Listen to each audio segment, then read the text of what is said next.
us about day one. This forum, what are the key issues that came up today, and what else should we expect in the coming hours or days? Yes, so thank you very much, and thanks to the cherished listeners. Our chair, Professor Oduro, is our spokesperson, but under the circumstance, I would speak to the issues. Just to give you a heads up, that the forum, the launch of the forum took place today at Volta Region, at the Volta Serene Hotel.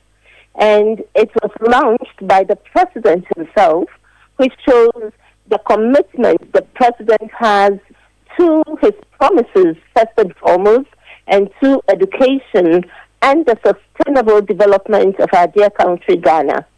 The ceremony was also graced by the Minister, Honorable Haruna, and then we also had the chair in the person of His Royal Highness Goski Alabi the 14th. There were two keynote speeches, and they all stressed on the need for us to have an education system in Ghana that is sustainable and that meets future needs and aspirations of the country, and that produces globally competitive citizens. So these were some of the key issues that came up. And for me, the president stressed the need for us to ensure that our education system will leave no one behind, and that in doing so, it will be indeed sustainable. Interesting. So the key focus, is it going to be a general education reform like we had the education reforms of the 80s, or this would have a specific focus on, say, pre-tertiary education, or maybe specifically second cycle education or basic education? What's the focus? Okay, so the theme is transforming education for a sustainable future. And so it is about transformation and sustainability. These are the thrust of the exercise that we undertaken at the moment. It is not merely about reforms. And one of the keynote speakers brought this out very, very clearly in the presentation, that oftentimes reforms appears to have a kind of patchwork approach. But this is a holistic approach that is supposed to kind of touch on every aspect of our education. So what is happening is that we are engaging stakeholders across 5 key pillars. The first pillar is the infrastructure pillar. The second pillar is quality and provision of education. The third pillar is sustainable financing of education. The fourth pillar is regulation and accountability of our education system. And the last pillar, but not the least, is research and evidence-based policy approach. So that it isn't that we speculate and then a few people will sit together and come up with a policy. Whether that policy is sustainable or not, it is a policy that the country needs to run with.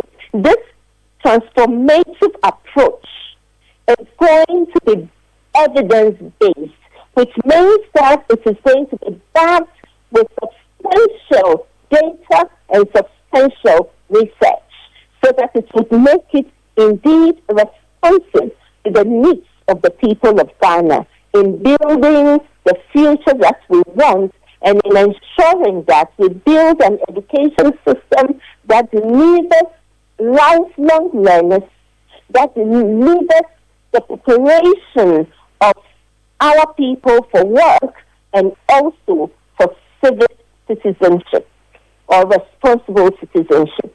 And these 5 pillars are built around 3 levels or 3 domains. Those domains are: number one, the basic education domain, the the secondary education domain, and then the tertiary or higher education domain. So you could see that it is very broad. And we are having an approach that is indeed engaging the key stakeholders. So what happened today is the launch of the stakeholder engagement. After today and tomorrow, which is taking place in Ho, which is national, we're also going to have an engagement in the Volta region, which will bring together the key stakeholders from the Volta region and OT regions, and that is the zonal. So we are going to have 3 zones, so to speak. We would have the southern zone, the middle zone, and the northern zone. The southern zones are made up of the Volta region, which is taking place on the 20th, and then the Greater Accra region, which would serve Greater Accra and Eastern regions, and that will take place on 21st. On 24th, we will move to Sinyan and Bolgatanga to engage with the key stakeholders. On 25th, we are in Kumasi and Tamale to engage the key stakeholders. Then on the 27th and 28th of February, we will come back to the Accra, where we would have the validation meeting at the University of Professional Studies. So this is the approach we are going to use. And the stakeholders include market women and men, fisher folk, traders, unions, basic school teacher associations, secondary school teacher associations, tertiary education teacher associations, most importantly, the faith-based organizations who have been key partners of the educational development in this country over the years.